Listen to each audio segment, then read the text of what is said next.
He had pulled over dozens of cars in his career, reckless drivers, drunk drifters, stolen vehicles, but nothing in Highway Patrol Officer Daniel Reed's file prepared him for the one that stopped at 2:13 a.m. on Interstate 41. The night was still, the air cold, and the long stretch of road was empty, except for the silver sedan parked on the shoulder, hazard lights blinking in a slow, dying rhythm. As Daniel approached, the darkness pressed harder around him, swallowing highway sounds until only his footsteps remained. He leaned down toward the window, just a normal traffic stop, he told himself, but froze when all three passengers inside turned their heads toward him at the same exact second. Their faces didn't change. Their expressions didn't shift. They just stared, wide-eyed, unblinking, as if they had been waiting for him. The driver, a pale man in his late 40s, gripped the steering wheel so tightly his knuckles had gone white. His breathing was slow and uneven, like each inhale took effort. "Sir, is everything all right?" Daniel asked. But the man didn't look at him, not once. His eyes were fixed straight ahead, locked on the empty highway. Behind him, in the back seat, a woman and a young man sat with identical posture, backs straight, hands folded neatly on their laps, eyes forward. All three wore faint smiles, just a hint upward at the corners of their mouths, like someone had painted a memory of happiness that didn't belong to them. Daniel turned his flashlight slightly to check their pupils, and that was when he saw it. They weren't blinking. Not one of them. He stepped closer to the driver's side window, his pulse kicking harder. "Roll the window down," he ordered. The driver didn't move. "Sir, can you hear me?" No response. The woman in the back seat tilted her head, just a few degrees, and her neck made a soft cracking sound, like cartilage shifting where it shouldn't. The young man beside her's smile widened slowly, stretching unnaturally far before settling back. Daniel's grip tightened on his flashlight. Something wasn't right. Something was horribly, painfully wrong. He repeated the command and tapped the glass. Once. All three passengers blinked at the same time, suddenly, sharply, as if reacting to a cue he didn't give. Daniel stepped back. His training told him to call for backup, but instinct told him not to turn his back on the car. He leaned in again. "Driver, step out. Hands where I can see them." The driver finally moved, but not to open the door. Instead, he raised his finger and pointed upward, toward the rearview mirror. Daniel frowned. "What?" "Look at me, not the mirror." But the driver didn't. He just kept pointing. Daniel angled his flashlight upward, shining it onto the mirror. His breath froze. Because the reflection in the rearview mirror didn't show three people, it showed four. There was someone, something, sitting between them in the back seat. A dark shape, a figure with a face that wasn't lit by his flashlight. Yet Daniel could see its eyes. And those eyes were staring directly into the mirror as if staring straight at him through it. Daniel recoiled so hard he nearly lost his balance. The figure vanished from the mirror instantly, almost snapping out of existence. But the passengers' smiles grew a fraction deeper, like they were pleased he had seen it. "I need all of you out of the car, now." His voice cracked slightly. He hated that. He straightened, hand drifting toward his holster. "Driver, unlock the door." The driver didn't unlock it. Instead, he finally spoke, his voice hoarse, trembling, and barely human. "Officer, do you see them too?" Daniel froze. "See who?" But the man didn't respond. His eyes shifted upward, pupils widening. His smile died. And he whispered, "They're not supposed to be awake yet." Something tapped the window, once, right beside Daniel's ear. He whipped around, flashlight raised, no one there. Another tap. Then another. Fast, like fingernails on glass circling the car. Inside the sedan, the passengers' eyes began to water. Not from fear, but from the effort of keeping their unbroken smiles stretched so long. The woman's tear rolled down her cheek and didn't fall straight. It curved sideways, almost floating in the wrong direction before reaching her jawline. Daniel stepped back toward his patrol car, intending to call for backup, but his radio crackled before he touched it. A low static hiss leaked from the speaker. Then a voice, distorted, layered, whispering, sighed into the quiet night. "Don't turn your back on them." Daniel spun toward the sedan again. The passengers weren't sitting anymore. All three were slowly leaning forward in perfect sync, bending toward the window with identical angles, identical timing, identical breathing. Like puppets pulled by the same invisible string, something inside the car moved that wasn't one of the three. Something deeper in the shadows. Something crawling from the back seat toward the front. Daniel drew his gun. The highway lights flickered. And for the first time that night, Daniel realized he wasn't dealing with a traffic stop. He was dealing with something that wore people like clothing, and it had just noticed him. Daniel's gun didn't shake. His training wouldn't allow it, but the rest of him did. The air around the sedan suddenly felt thick, like humidity mixed with static. He took one slow step backward, shoes crunching gravel. Inside the car, the three passengers, driver, woman, and young man, didn't look at him. They still stared straight ahead, bodies angled unnaturally forward as if pulled by invisible hooks. Their chests rose and fell in uneven waves, like they were mimicking human breathing but couldn't match the rhythm. All three inhaled at the exact same second, and all three exhaled 4 seconds later in a long, delayed hiss. Daniel swallowed hard. People didn't breathe like that. No one breathed like that. He clicked his shoulder mic. "Dispatch, I need immediate backup at mile marker 184, possible medical emergency." 3 unresponsive passengers. His voice kept steady, but something inside him tightened when the radio didn't respond. Only static. He tried again. "Dispatch, copy?" Nothing. Just a quiet hiss, followed by faint breathing. He lowered the mic slowly. That wasn't his breathing.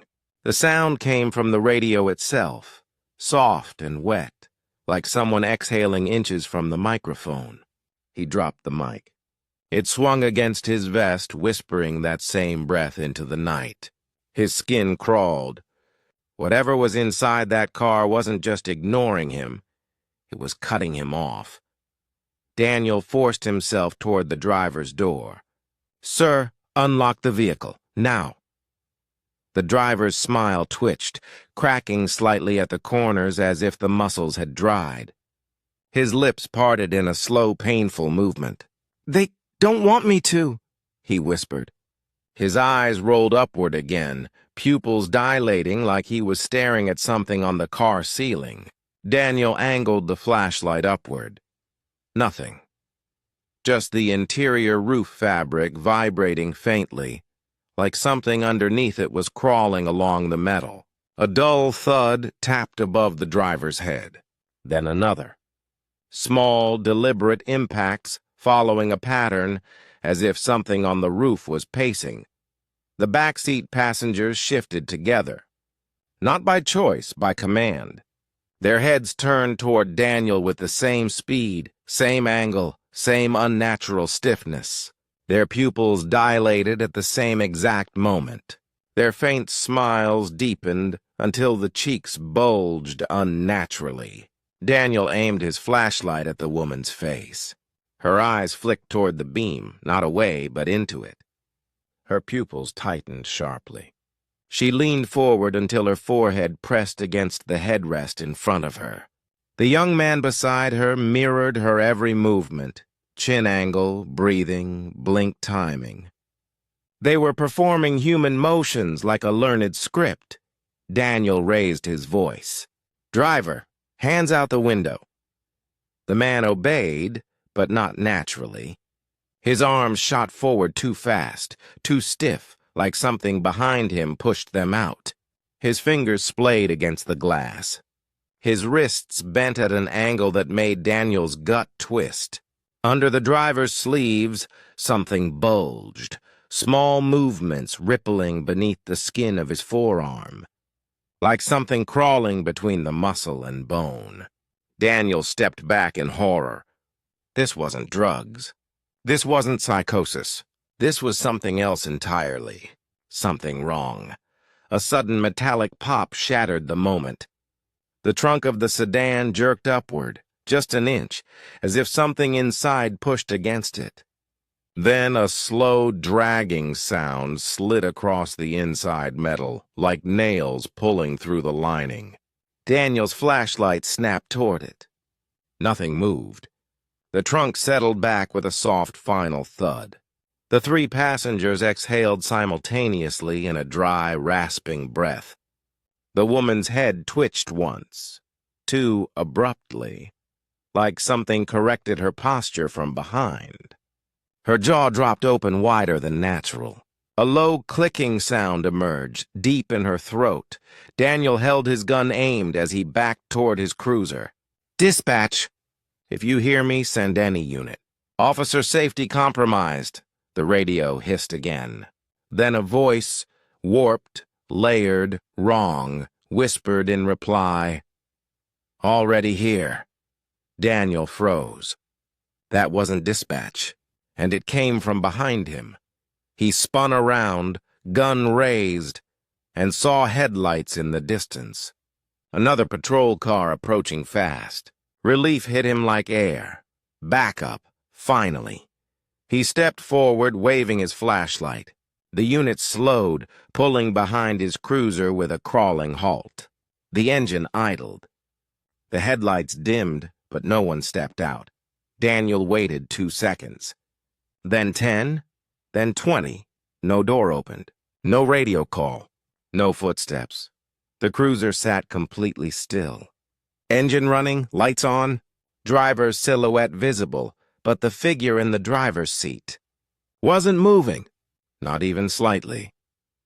Daniel's stomach flipped when the driver's silhouette slowly turned its head, not toward him, but toward the dark highway in front of it, exactly the same way the three passengers had, and inside his own cruiser radio, a faint whisper returned. 3 layered voices saying the same phrase in perfect sync. "Don't look inside the car." The headlights behind him flickered. Something in the backup cruiser shifted, and Daniel realized he wasn't dealing. With one corrupted car, there were 2, and both were watching him. Daniel's pulse hammered in his ears. 2 cars, both filled with people who weren't behaving like people, were now sitting silent on opposite sides of him, creating a corridor of headlights and shadows that trapped him between them. The backup cruiser's engine hummed quietly, the idle vibration steady and unnervingly calm. But the figure in the driver's seat didn't match that calmness. It sat upright, perfectly still, face turned toward the empty highway as if the world outside didn't exist. Daniel raised his flashlight slowly, shining it across the backup cruiser windshield. The beam landed on the officer's face, and Daniel's throat tightened. The face wasn't just pale. It was motionless in a way that suggested absence, not calm. The eyes were open, staring, unblinking. The mouth sat slightly parted, frozen mid-breath. A thin line of moisture ran from the corner of the mouth down the chin like the beginning of a drip that never finished falling. He stepped closer, his boots scraping asphalt. "Officer, can you hear me?" he shouted, plastering authority into his voice even though fear constricted his chest. No response. He moved toward the driver door and reached for the handle, stopping inches away when he saw it. The backup officer's fingers, resting on the steering wheel, twitched in a slow, delayed pattern. Not natural twitching, more like an echo of a movement. His left finger lifted, hesitated, then dropped. Then the right one did the same. Cadence. Order. Like something beneath the officer's skin was learning how to flex the muscles and getting the sequence wrong. Daniel backed away, heart thudding as a soft cracking noise came from inside the cruiser, joints shifting, not in a body trying to move, but a body being moved. A sudden thud snapped behind him. He spun around just in time to see the passengers in the silver sedan lean suddenly forward until their foreheads pressed the front seats. Their breathing reversed, 3 slow, drawn-in inhales that made a wet, dragging noise. The young man's face pressed sideways against the window glass, the faint smile still plastered in place. His eyes didn't blink or water. They only widened, pupils dilating as if looking at something Daniel couldn't see. Daniel's skin crawled violently. He flashed his light into the sedan again and caught movement in the crack between the seats. Something retreated deeper into the shadows, skittering across the upholstery. Not fast, deliberate, watching him. The backup cruiser's radio sparked suddenly. A burst of static cracked through the night, loud enough to make Daniel flinch. Then a voice came through, sharp and clear this time. A voice he recognized, his own.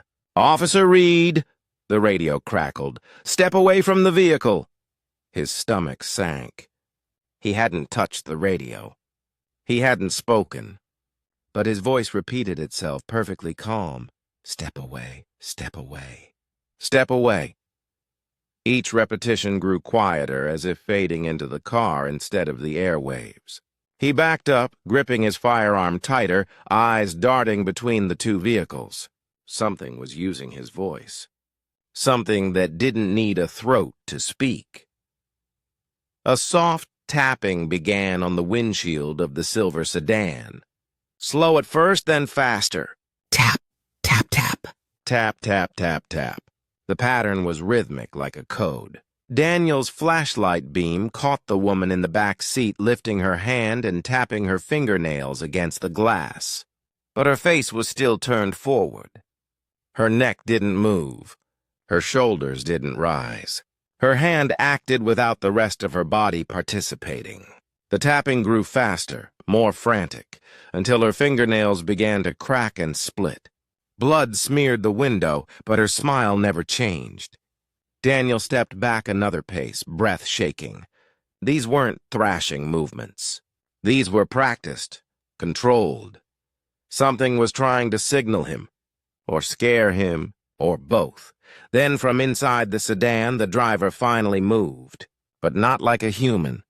His head twisted, not turned, twisted toward Daniel with a soft snapping sound like wet branches bending. His eyes locked onto Daniel with unnatural precision, his pupils shrinking into tiny pinpoints. His mouth opened slowly, impossibly slow, like a door on rusted hinges. And he whispered, "They're behind you." Daniel spun around so fast he almost slipped. No one was behind him. But when he turned back toward the sedan, all 3 passengers had turned their heads back forward again, as if they had never moved. His breath came in harsh bursts. "Dispatch! Any unit, respond!" He shouted into his mic, even though he knew it was useless. Static hissed again. Then soft laughter. Not loud, barely audible, but undeniably there. It wasn't from the radio. It was from the pavement. The sound vibrated through the asphalt under his boots. Faint chuckles rising like something underground was reacting to him. Daniel made his decision in a single, terrified heartbeat. He wasn't going to wait for whatever was inside those cars to come out. He stepped to the back of the sedan, weapon raised, preparing to force the trunk open. But before he reached it, the backup cruiser's headlights flickered violently, then switched off. The engine died. The interior went completely still, and the silhouette in the driver's seat slowly rotated its head, not toward the road, not toward the sedan, but toward Daniel. The face coming into view was smiling, not because it wanted to, but because something was pulling the smile wider from inside. Daniel froze as the backup officer's head continued turning, far past what a human neck could allow.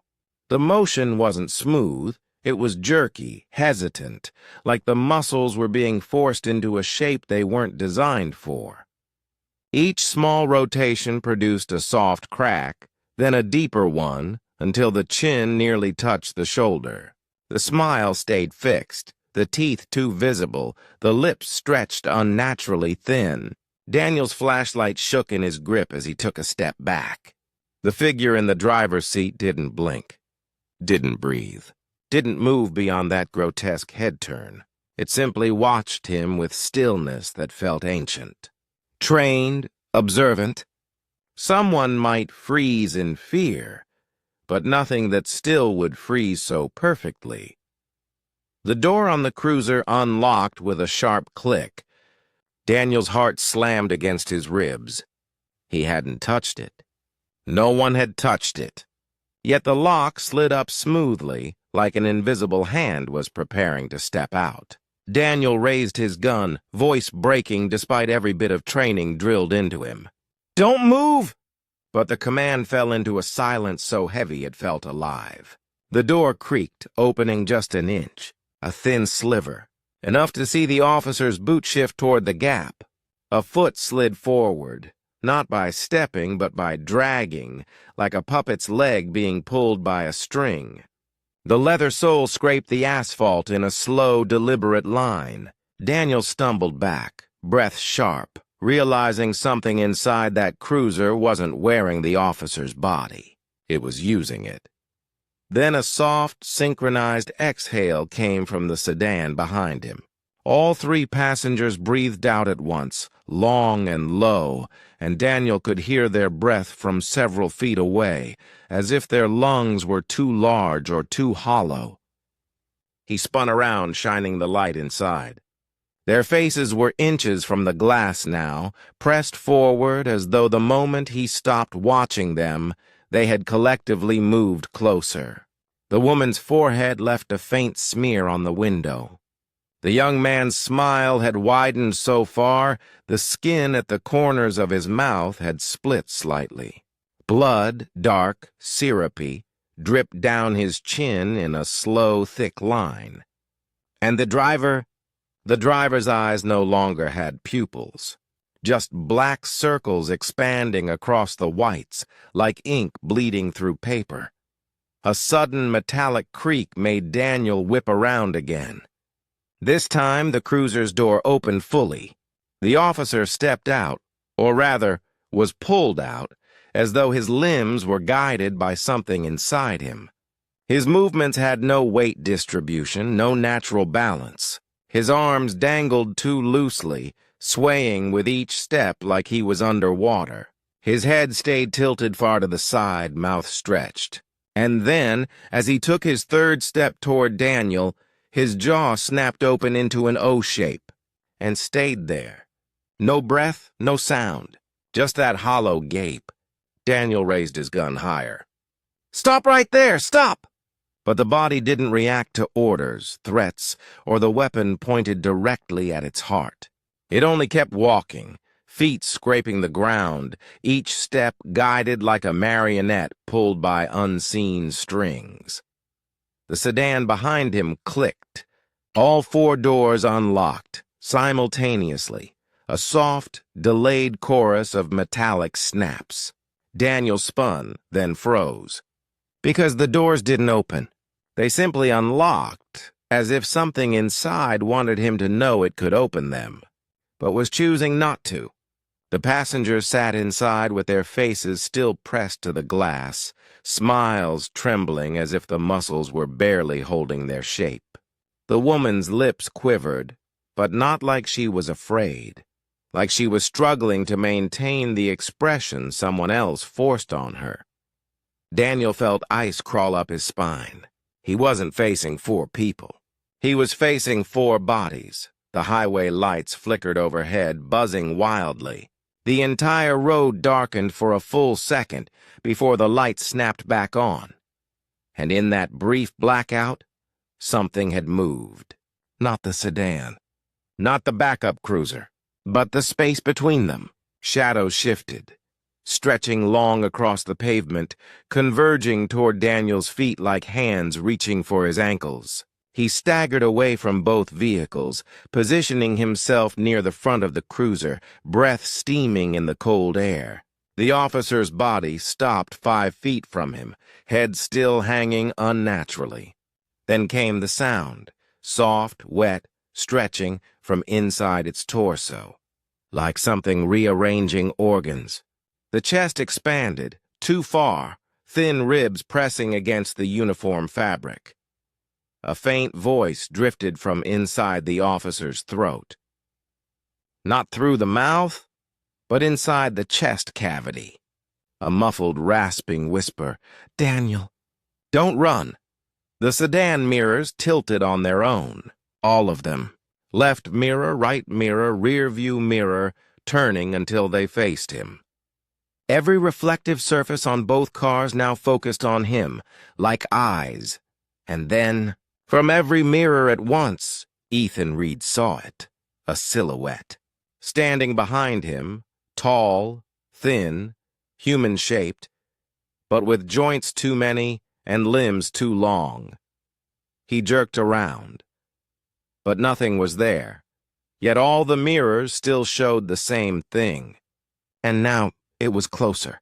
Daniel's breath caught in his chest as he stared into the mirrors. His own patrol cruiser, the sedan, and the backup unit. Every reflective surface pointing at him like the night itself had eyes. The silhouette behind him, the tall, impossible shape, didn't blur or distort like a trick of light. It stood perfectly still, its outline unnervingly sharp. But when Daniel spun around, flashlight cutting through the cold air, the space was empty.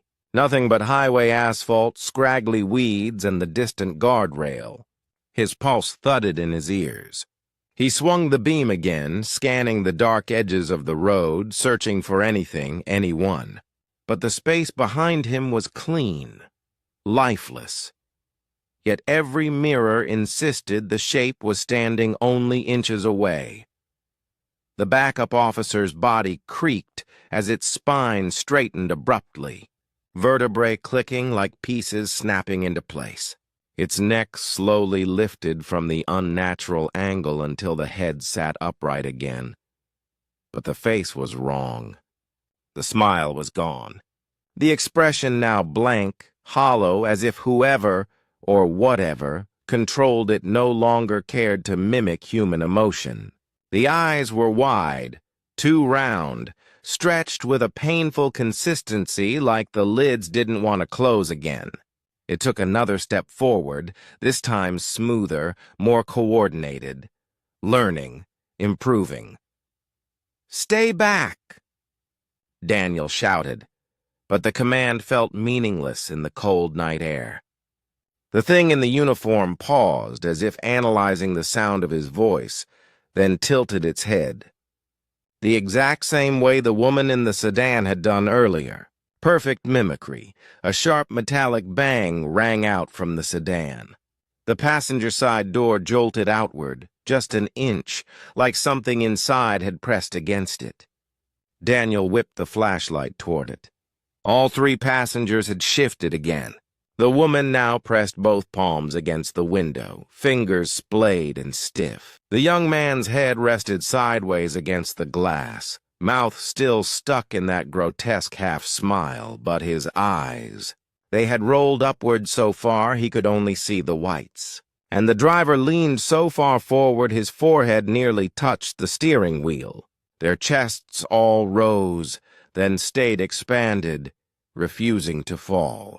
As if holding breath, as if preparing, the backup officer's radio crackled.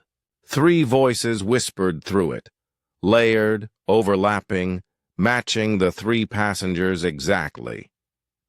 "Don't look away."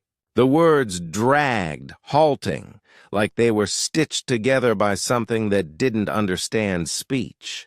The officer's body took one more step toward Daniel, feet dragging, then another. And another, closing the distance. Daniel raised his gun again, hand trembling now. He didn't want to fire.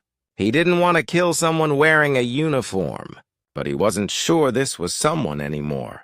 Not the way it moved, not the way it stood, not the way it breathed, if it breathed at all. Then Daniel noticed something that made his skin crawl.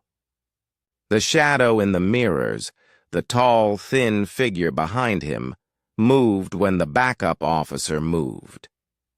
Every step the body took forward, the shadow in the mirror took one step closer too. But the shadow's movement wasn't walking. It glided, it stretched, like its limbs weren't made of bone or muscle, but of something fluid wearing the shape of a person. And now, in the reflection, it was close enough to reach him. Daniel stumbled backward, heart pounding so hard it hurt. He swung his flashlight wildly, checking the empty space behind him again. Nothing. No shadow. No figure, no presence. But the mirrors didn't lie. They reflected a truth reality refused to show him. The thing in the backup officer's skin reached out a hand now, fingers long, stiff, trembling. Not a threatening gesture, more like it wanted to touch his face. To learn the shape of it, Daniel fired a shot into the asphalt between them, sparks bursting as the bullet struck pavement. The body stopped, didn't flinch, didn't react, didn't even blink. Just froze mid-reach with perfect stillness, the hand suspended inches from Daniel's cheek. Suddenly, all three passengers in the sedan snapped upright at the same instant. The young man's cracked smile was wider now. The woman's eyes bulged. The driver's neck jerked backward violently, bones audibly snapping inside. And then, all three faces twisted, warped, shifted into expressions that did not belong to humans. Not fear, not rage, not pain, but something closer to recognition, like they finally understood Daniel. Then the back door of the sedan opened slowly. Not fully, just enough to show a dark space inside where no human silhouette matched the seats. A shape moved, large, fluid, dragging itself forward. Daniel stepped back so hard he hit the front of his cruiser. His flashlight shook wildly. He looked toward the sedan, then toward the backup cruiser, then toward the mirrors. The shadow behind him was now inches away in every reflection, but still invisible in the real world. And when the woman in the sedan suddenly lifted her head and whispered in a voice that sounded like multiple people speaking from inside, her throat, "He's here," Daniel's knees almost buckled, because the voice wasn't meant for him. It was announcing him. Daniel's lungs felt too small for the air he needed. Every direction he looked, every reflection, every window, every mirror, showed the same impossible truth. Something stood inches behind him, even though the pavement behind his boots was empty. The shadow in the reflections had shape, posture, shoulders, a neck that bent wrong, arms that seemed too close together, as if they were folded inward, waiting. The backup officer's body moved again, but not toward Daniel this time. It took a single step back, like something inside it was yielding space, making room. For what, he didn't know. And then the mirrors shifted, every one of them. They didn't tilt mechanically. They all moved together, following the same invisible command, angling downward toward the asphalt behind Daniel. For the first time, the shadow in the reflections crouched. Daniel spun, expecting to see something tearing up from the pavement, expecting claws, hands, anything, but still nothing. just the long, faded stretch of empty road behind him. But the shadows in the mirrors didn't lie. The thin figure crouching behind him in every reflection wasn't watching him now. It was smelling him. Its head tilted close to the ground, as if scenting where he had walked, tracking him the way predators track prey. Daniel's throat tightened. The thing wasn't just here, it was learning him, memorizing him, preparing for something Daniel didn't want to imagine. The sedan's back seat shape slid forward again, slower this time, like whatever lived in the shadows was concentrating. The woman's jaw shifted with a crackling pop, as if no longer interested in maintaining the mask of her face. Skin tightened over her cheekbones, pulled taut like fabric stretching. The young man's neck twitched uncontrollably, head jerking in small, sharp angles. And the driver, dead-eyed, chin trembling, raised his hand and pointed again toward the rearview mirror. His lips formed a word that didn't sound like any language Daniel knew. A breath without voice, a shape without sound. His finger shook violently as if he was being forced to signal. Daniel stepped toward the cruiser door, reaching for the handle, desperate to get inside and peel away from this nightmare. But the door didn't open. Not because it was locked, because something on the other side pushed it shut with immense pressure. The door vibrated under the force of something trying to keep him there, something wanting him to stay. The shadow in the mirrors slowly rose from its crouch, back unfolding, limbs straightening in long, unnatural lines. In every reflection, its face remained featureless, just a smooth stretch of shifting black, almost liquid. But as it straightened, it mimicked the exact moment Daniel lifted his gun again. Every movement he made, it copied, but exaggerated. Longer arms, broader shoulders, height stretching past what a human frame could allow. A sudden metallic scream tore through the night. The trunk of the sedan blasted open as if something inside punched it from below. Daniel flinched back. The trunk lid snapped upright, quivering. A long scrape echoed from inside, like something dragging itself deeper into the car's interior, unwilling to show its full body yet. The woman in the back seat began laughing, but the sound didn't come from her mouth. It vibrated from her chest. A layered, echoing laugh that didn't know when to stop. The young man's head twisted jerkily as his spine bent backward, his eyes locking onto Daniel with a clarity that struck like a knife. For one brief second, Daniel swore he saw a plea behind those eyes. Something trapped. Something human. Then it was gone. The backup officer's body stepped aside completely now, clearing a path. Not for Daniel, but for the shadow behind him. The mirrors once again angled downward, focusing on the same point, like obedient soldiers aligning sight lines. The shadow in the reflections leaned forward, lowering its head to Daniel's shoulder height. Its elongated hand, thin, jointless, liquid-like, stretched toward him. And though Daniel couldn't feel anything on his skin, he felt something in his mind. A pressure, a presence, a cold that didn't touch his body, it touched his thoughts. A whisper brushing the edge of his consciousness. Almost...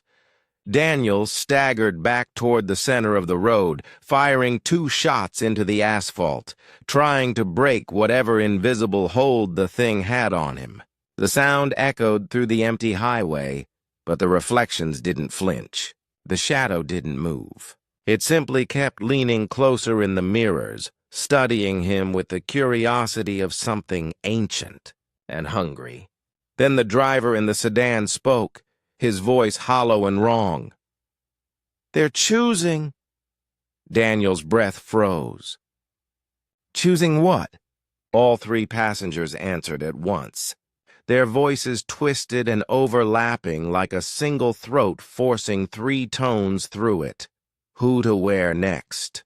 The headlights along the highway exploded in rapid succession. One by one, darkness swallowed the road.